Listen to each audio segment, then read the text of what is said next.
We are currently underground in the basement of Coach headquarters in New York City. This is the Coach Archives, and this is where fashion history lives. Do you recognize this enormous purple coat? It was worn by Lil Nas X and now by me. The Archives has super high security and it's temperature controlled. It's kind of giving Joe from You's room, but in a non-creepy way. But anyway, how did little old me end up down here? The Coach global team invited me as the unofficial Australian delegate of Coach, the biggest superfan in the world. And you would not believe they surprised me with this bag. As I toured the Archives, we were just chit-chatting about what my favorite bag from the latest runway was, which was obviously the pink kiss lock. And then no more than 30 minutes later, someone came down with one to surprise me. And this bag is sold out worldwide. It is impossible to get in Australia. I cannot believe I am now the proud owner of it. We even got to customize the bag with stickers, so it was just like one of the bags off the runway. And now I'm showing you a lot of the things that I saw in the archive, but there was a lot of things I saw that I can't show you. I was so lucky to be able to see some of the unreleased bags, a photo shoot currently happening in the headquarters.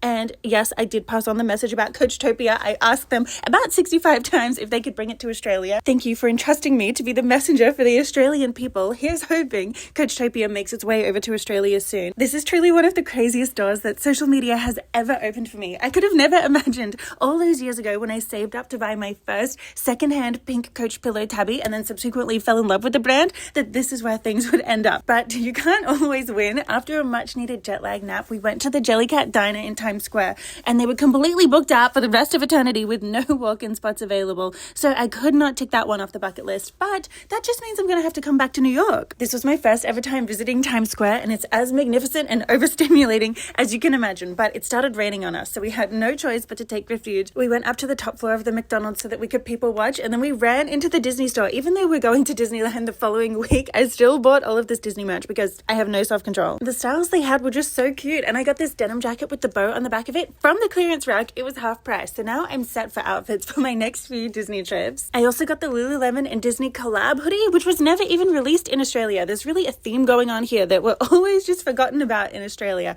but there was only one thing left to do to wrap up a perfect day in New York City: have banana pudding.